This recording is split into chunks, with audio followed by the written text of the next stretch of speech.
फजर की नमाज पढ़ते ही सुल्तान बाबा ने चंद पड़ी हुई मेखें उठाईं और मेरे हाथों उन्हें ठीक पीपल की जड़ों के करीब काट दिया। और शायद ठीक उसी वक्त रुबाब की हालत बिगड़ने लगी। सूरज निकलने तक उसकी वहशत इस कदर बढ़ चुकी थी कि उसे काबू में रखने के लिए उसकी माँ और बहन को बाकायदा जकड़ना पड़ रहा था। शायद घर के किसी नौकर ने आमिर को भी खबर कर दी थी और सुबह 9:30 बजे के करीब वो अपने सीनियर डॉक्टर और नफ्सियात के एक प्रोफेसर के साथ हवेली आ पहुंचा। हमें अपनी मंगेतर के पास देखकर उसकी तेवरी चढ़ गई। बोला, आप लोग अभी तक यहीं हैं? प्लीज आप लोगों को जो चाहिए वो लेकर यहाँ से चलते बनिए। मैं अपने सीनियर कोलीग्स को लेकर आया हूँ। ये सीधा साधा हिस्टीरिया का केस है, आप इसमें कुछ नहीं कर सकते, लिहाजा दखल अंदाजी न करें तो बेहतर होगा। रुबाब खुशमगी निगाहों से हमारी तरफ देख रही थी। नफ्सियात के प्रोफेसर ने अपनी ऐनक दुरुस्त की। बोले, जी बिल्कुल।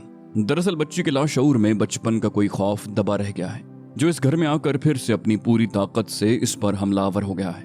हमें इसके दिल से ये डर निकालना होगा। सीनियर डॉक्टर ने भी हाँ में हाँ मिलाई। बोला, हिस्टीरिया की बहुत सी अकसाम होती हैं, लेकिन उन सब का इलाज मुमकिन है, बस हमें मरीज के आराम। लेकिन उसकी बात पूरी होने से पहले ही रुबाब जोर से चिल्लाई, चले जाओ, निकल जाओ तुम सब यहाँ से। हाजी रज़ाक और उनकी बेगम लाचार से खड़े ये सारा तमाशा देख रहे थे। सुल्तान बाबा ने सुकून से डॉक्टरों की सारी बात सुनी और फिर धीरे से बोले, आपका मरीज आपके सामने है, आप जैसे मुनासिब समझें इसकी दवा कर सकते हैं। मुझे बस इसके लिए दुआ करने दें। क्या मुझे दुआ की इजाजत भी नहीं देंगे आप लोग? सुल्तान बाबा की बात ने वक्ती तौर पर उन्हें लाजवाब कर दिया और डॉक्टर साहिबान ने अपने बक्स खोले और इंजेक्शन वगैरह तैयार करने में मशगूल हो गए। सुल्तान बाबा मुझे लिए कमरे से बाहर निकल आए। मैं बहुत देर उसी पीपल के पेड़ के नीचे बैठा ये सोचता रहा कि साइंस और रूहानियत का ये झगड़ा आखिर कब तक चलेगा। इस बहस से कतई नजर के दुनिया में साइंस पहले वारिद हुई थी या रूहानियत। हैरत की बात यह थी कि दोनों इल्म अपने अंदर हर सवाल के जवाब की वुसअत रखते थे। अगर मैंने रुबाब को रात को उस रूप में न देखा होता तो मुझे भी उन डॉक्टर्स की बात पर यकीन करने में कुछ तामुल न होता। लेकिन साइंस तो सिर्फ जिस्म के जख्मों को मुंतमिल करना जानती है, और अगर किसी की रूह घायल हो तो वो कहाँ जाए। हमारी जिंदगी में दुआ की क्या अहमियत है? दुआ को इबादत का मगज क्यों कहा गया है? मौजज़ात और दुआओं का आपस में क्या रिश्ता होता है?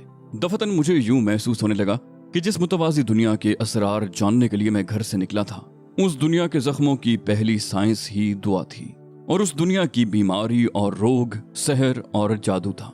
मेरे जहन में एक और अजीब बात भी आई कि जब साइंस नहीं थी तब ऐसे रोगों की दवा क्या होती होगी। मेरे ख्यालों का तसलसल अंदर से बुलंद होती रुबाब की चीखों ने तोड़ दिया। मैं घबरा कर खड़ा हो गया। सुल्तान बाबा जाने कब के मेहमान खाने की तरफ जा चुके थे। रुबाब के कमरे की खुली खिड़की से मैंने उसे डॉक्टरों के नरगे में दर्द और बेचैनी से तड़पते हुए, जोर लगाकर छूटने की कोशिश करते हुए और कर्ब से चिल्लाते हुए देखा। सुल्तान बाबा ने मुझे पहले ही खबरदार कर दिया था कि उन्होंने पीपल के पेड़ के गिर्द याकूत के लिए आखिरी बंदिश लगा दी है, और अब अगले चंद घंटे निहायत सख्त गुजरेंगे, क्योंकि अब वो नादीदा हस्ती बेठिकाना हो चुकी है। गोया दूसरे लफ्जों में अब खुली जंग का तबल बज चुका है, और सुल्तान बाबा की पेशकदमी के बाद अब हमें याकूत की जवाबी कार्रवाई का मुंतजर रहना चाहिए था। लेकिन रुबाब इतनी बेचैन क्यों थी? क्या ये कर्ब और तकलीफ वाकई एक महबूब पर लगाई गई पाबंदियों का नतीजा था, या फिर सीनियर डॉक्टर के बकौल ये उसी हिस्टीरिया और खौफ की कैफियत थी जो रुबाब के लाशऊर में बहुत पहले से कहीं छुपा बैठा था और रूप बदल बदल कर उसके सामने आ खड़ा होता था। मैं इन्हीं सोचों में गुम उस नाजुक सी लड़की को बेकरार सा तड़पते हुए देख रहा था कि अचानक उसकी नजर मुझ पर पड़ गई। मैं खिड़की से बाहर काफी फासले पर लेकिन बिल्कुल सीध में पीपल के पेड़ के नीचे खड़ा हुआ था। जाने उसकी एक नजर में क्या कुछ था, बेबसी, लाचारी, गुस्सा, रहम की फरियाद, शिकायत और गिला। मुझे यूं लगा कि वो नजर सिर्फ नजर नहीं, किसी घायल की आखिरी आह है जो जहर में मुझे एक तीर की तरह ऐन मेरे दिल के वस्त में पैवस्त होकर रह गई है। मैं घबरा कर खिड़की के सामने से हट गया, लेकिन उसके बाद पूरा दिन एक अजीब सी बेचैनी मेरे सारे रोगों पे में दौड़ती रही। कई बार जी में आया कि सुल्तान बाबा से उस बदनसीब के लिए रहम की अपील कर दूं। आखिर हमें क्या हक हासिल था किसी के ख्वाबों की सल्तनत को यूं तख्तो ताराज करने का? अगर याकूत नामी कोई हजूला रुबाब के ख्वाबों का मरकज बन चुका था, और चाहे वो सिर्फ एक सपना ही था, और रुबाब के इंतहाई ताकतवर तखय्युल ने उस ख्वाब को उसके सामने एक हकीकत के रूप में ला खड़ा किया था, तब भी हम कौन होते हैं किसी के ख्वाबों पर डाका डालने वाले? और फिर उसका मंगेतर और बाकी डॉक्टर अपनी सी कोशिश तो कर ही रहे थे। कम से कम हमें उस लड़की को उसके हाल पर छोड़ देना चाहिए था। जाने उस लम्हे मुझे एक बात का शिद्दत से एहसास क्यों हुआ कि कभी कभी ये दुनिया बुरों की वजह से इतनी बुरी जगह नहीं बनती जितना बुरा इसे हम जैसे अच्छे बना देते हैं। रुबाब की इस बेकल नज़र के बाद मैं खुद भी सारा दिन बहुत बेचैन सा फिरता रहा। सुल्तान बाबा अपने वजीफे में मशगूल थे, लेकिन उनसे अपनी ये बेकली बांटने का मौका भी नहीं मिल सका। शाम को फिर वही डॉक्टरों की टीम आई और फिर से वही सारा सिलसिला दोबारा दोहराया गया। जब वो लोग हवेली के पोर्च से निकल रहे थे तब मैं वहीं दालान ही में मौजूद था। सीनियर डॉक्टर आमिर से कुछ बात कर रहा था कि आजकल डाइपोलर थ्योरी ऑफ ग्रेविटेशन का बहुत चर्चा है। आमिर, तुम इंटरनेट पर जरूर इस सफ़े की तफसीलात पढ़ना। इंसान का लाशऊर उससे कैसे कैसे खेल खेलता है, इसका हम अंदाजा भी नहीं कर सकते। और भाई मगरिब तो ये बात साबित करने पर तुला हुआ है कि हम बजाते खुद एक वाहिमा हैं, एक हकीकी दुनिया का 7वां अक्स है। ऐसे में अगर रुबाब किसी मुतवाज़ी दुनिया के ख्वाब को हकीकत समझ बैठी है तो ये कोई अनहोनी बात नहीं है। बस एक जरा सा सिरा मिल जाए इस गुत्थी का, हम ये केस जरूर हल कर लेंगे। You just don't worry dear, ये सिर्फ और सिर्फ ख्वाब दर ख्वाब की बीमारी है। हमें सबसे पहले रुबाब को उसके आखिरी ख्वाब से बाहर लाना होगा, फिर आखिर से पहला और फिर दूसरा। दरअसल वो ख्वाब में भी ख्वाब देख रही है। काम मुश्किल जरूर है लेकिन नामुमकिन नहीं। लेकिन याद रहे, बहुत एहतियात की जरूरत है। अगर हमसे जरा सी भी कोताही हो गई और हमने रुबाब के ख्वाब दर ख्वाब के तसलसल को उसी तरह से तोड़ा कि हमने उसके आखिरी ख्वाब से पहले के किसी ख्वाब को रास्ते में छेड़ दिया, तो फिर हमारे हाथों से इस भूल भुलैयों का ये रास्ता हमेशा के लिए खो जाएगा और रुबाब यूं ही सारी उम्र के लिए भटकती रह जाएगी। वो सारे काफी देर तक वहीं सर जोड़े रुबाब की बीमारी पर बहस करते रहे। तो गोया नफ्सियात की इस्तिलाह में रुबाब प्यास की तहों की तरह तखय्युल के जाल में फंस गई है और अब उसे ख्वाबों की दुनिया से निकालने के लिए प्यास की आखिरी तह सबसे पहले खोलनी होगी और फिर तरतीबवार उसे उस तखय्युल के जाले से निकालना होगा। और इस सारे अमल में अगर कहीं गलती से भी कोई गलत तह खुल गई तो रुबाब हमेशा के लिए अपने उसी ख्वाब की तह की कैदी बन जाएगी। अचानक ही मुझे यूं महसूस होने लगा कि कहीं मैं खुद भी तो किसी ऐसे ही ख्वाबों के जाले में फंसा वक्त का शिकार तो नहीं हूँ। खुद मुझे भी ऐसे ही मंजर दिखाई देते रहते हैं। मेरे जहन में भी चंद लम्हों के बाद मुस्तकबिल के झमाके होते रहते हैं। कहीं दरगाह में दाखिले के वक्त से लेकर अब तक मैं खुद भी किसी ख्वाब दर ख्वाब सिलसिले का शिकार तो नहीं होता गया। या खुदा, ये कैसे भेद, कैसे राज थे। मैं इसी उलझन के ताने बाने बुनता गया और उधेड़ता रहा। जाने कब रात ढली और कब हवेली में सन्नाटे ने अपना राज फैलाया, मुझे अंदाजा ही नहीं हुआ। सुल्तान बाबा तो वैसे भी इशा की नमाज के बाद अपने कमरे में जा चुके थे और जाते वक्त वो खास तौर पर मुझे ताकीद कर गए थे कि उन्होंने याकूत के गैर मरई वजूद के लिए पूरी हवेली ही को बंदिश लगाकर जाए ममनुआ में तब्दील तो कर दिया है, लेकिन वो इतनी आसानी से हथियार डालने वालों में से नहीं है। लिहाजा उसे जहां से भी एक जरा सी भी दर्ज या कोई ऐसी झरी मिली जिससे वो फिर से खुद को इस माहौल में तहलील कर सके, तो वो एक लम्हे की ताखीर के बिना अपनी पूरी ताकत से इस मौके का फायदा उठाने की कोशिश करेगा। इसलिए मैं अगर जरा सी भी कोई खिलाफ मामूल हरकत या बात महसूस करूं तो फौरन उन्हें मुत्तला कर दूं। मैं इसी फिक्र में अपने जहन के रेशे उधेड़ता रहा और रात भीगती गई। शायद 3:30 के आसपास का कोई वक्त होगा कि अचानक ही मेरे सारे जिस्म के रोंगटे खड़े होना शुरू हो गए। वही मखसूस सी खुशबू मुझे अपने अतराफ तैरती हुई महसूस हुई। मैंने कई बार सर को झटक कर खुद को ये यकीन दिलाने की कोशिश की कि ये मेरा वहम है। सुल्तान बाबा ने पूरी हवेली के गिर्द एक गैर मरई आहनी दीवार उठा रखी थी जिसमें कोई छेद, कोई नकब लगाना नामुमकिन था। तो फिर ये खुशबू कैसी? अचानक बाहर दालान में कोई खटका सा हुआ। मैं बौखला कर खड़ा हो गया। आवाज पीपल के पेड़ की जानिब से ही आई थी। मैंने चंद लम्हे सुल्तान बाबा के कमरे की जानिब से किसी हरकत की तवक्को में इंतजार किया, लेकिन इसी असना में दूसरा खटका हुआ और मेरे कदम मैकेनिकी अंदाज में बाहर की जानिब उठ गए। मैंने बरामदे का दरवाजा खोला तो सर्द भीगी हवा के एक झोंके ने मेरी सोई हुई रूह तक को पहली सलामी देकर जगा दिया। बाहर दालान में भी वही खुशबू फैली हुई थी और उसकी महक की शिद्दत अंदर बरामदे से कहीं ज्यादा थी। मैं जल्दी से नंगे पांव ही बाहर निकल आया था। घास पर जमी शबनम के कतरे किसी तेज बर्छी की नोक की तरह मेरे तलवों में पैवस्त होकर मेरे वजूद को छेदते हुए मेरी आंखों से बह निकले। मुझे लगा वो खुशबू मुझसे कुछ कह रही है। पीपल के पेड़ की जानिब से एक आहट बुलंद हुई। मैं चौंक कर पलटा। किसी का नाजुक वजूद फजा में फैली धुंध और कोहरे पर तैरता हुआ सा मेरी जानिब बढ़ रहा था। मैंने अपनी पूरी बसारत को अपनी दो आंखों में समोकर कोहरे की उस सफेद चादर को चीरने की कोशिश की। स्याह लिबास में मलबूस उस नाज़नीन का आंचल ढलका और मेरे वजूद में रोशनी के कई मीनार फूट पड़े। मेरे सामने ज़हरा बेनकाब खड़ी थी। हाँ, वही मेरी अपनी ज़हरा। हाँ, वो ज़हरा ही थी और वही उसका रूह के अंदर तक जज्ब हो जाने वाला हुस्न था। लेकिन वो यहाँ सैकड़ों मील दूर रात के सन्नाटे में क्या कर रही थी?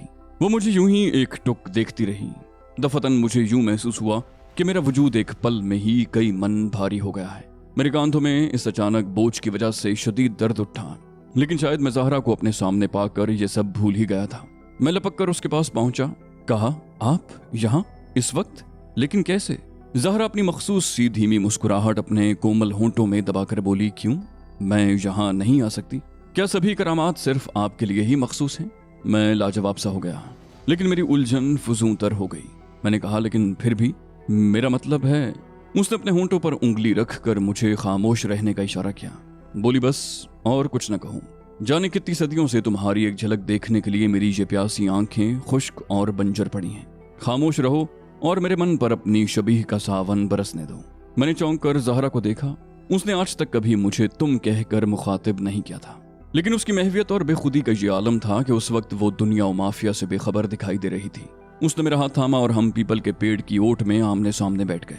जो लोग जिंदगी में इस सलीबे इश्क पर अपना वजूद वार चुके हैं, वो जरूर जानते होंगे कि खामोशी और तन्हाई के ऐसे चंद लम्हे जब होंठ खामोश हो जाते हैं और सिर्फ सांसें बोलती हैं। ये लम्हे 7 जन्म में भी सिर्फ एक आध बार ही किसी नसीब वाले का मुकद्दर बनते हैं।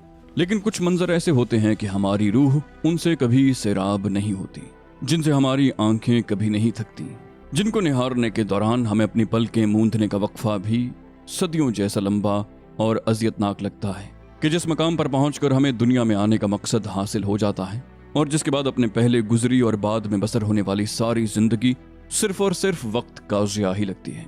वो लम्हा भी कुछ ऐसा ही था। न जाने हम दोनों कितनी देर तक यूं ही चुपचाप बैठे रहे। मुझे यूं लग रहा था कि कुछ देर के लिए मेरा तमाम हाफिजा मेरे जहन की स्लेट से मिट सा गया है। सुबह की सफेदी फैलने से कुछ देर कबल वो खड़ी हो गई। बोली, अब मैं चलती हूँ, कल फिर इसी वक्त यहीं मुलाकात होगी, लेकिन ध्यान रहे मेरे यहाँ आने की खबर किसी को नहीं होनी चाहिए, वरना मेरा यहाँ आना मुश्किल हो जाएगा। मेरी जबान सल भी रही और वो धीरे धीरे धुंध की चादर में बहती हुई अंधेरे का हिस्सा बन गई। मेरा जिस्म तप रहा था। मैं लड़खड़ाते हुए कदमों से आकर अपने बिस्तर पर गिर गया और सुबह जब मैं फजर की नमाज कज़ा हो जाने के बावजूद सुल्तान बाबा के कमरे में नहीं गया तो रोशनी होने के बाद वो मेरे कमरे में आए और मेरा जिस्म छूते ही उन्हें मेरे शदीद बुखार का पता चल गया। हाजी रज़ाक तो बिल्कुल ही बौखला गए और मैं नीम बेहोशी की हालत में भी अपने माथे पर ठंडी पट्टियों की सर्द लहर महसूस करता रहा, जो शायद हाजी रज़ाक का नौकर वक्फे वक्फे से मेरे माथे पर रख रहा था। असर तक मेरी जान में कुछ जान आई। आंखें खोली तो सुल्तान बाबा को अपने सरहाने मुतफक्कर सा बैठा देखकर मैंने जल्दी से उठने की कोशिश की तो उन्होंने मुझे दोबारा लेटा दिया। बोले, लेटे रहो मियाँ, ये बुखार अचानक कहाँ से पाल लिया? मैंने उन्हें रात का वाकया बताने की कोशिश की, लेकिन मेरे लफ्ज खो से गए। शदीद थकन और नक्काहत के मारे मेरे मुंह से सिर्फ हूँ हाँ के अलावा कुछ निकल नहीं पाया।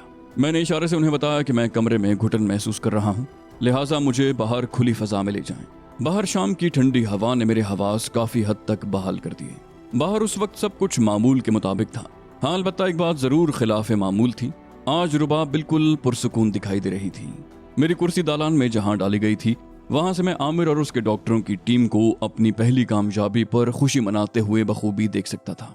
आमिर अपने ससुर को यकीन दिला रहा था। बोला, मैंने आपसे कहा था ना कि ये खास नफ्सियात का मसला है।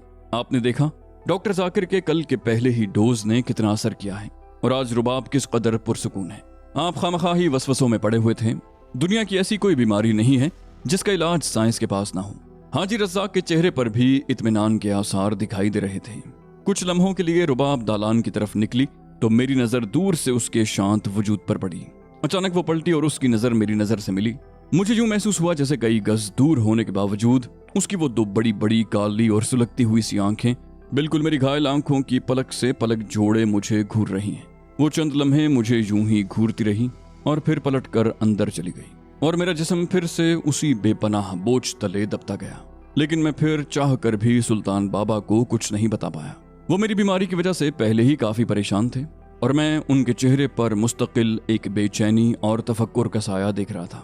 जब भी मेरी उनसे नजर मिलती वो मुझे मेरे चेहरे पर कुछ ढूंढते हुए से नजर आते। सच तो यह है कि मैं कुछ ही देर के बाद उनकी खोजती नजर से कुछ खौफ सा महसूस करने लगा था।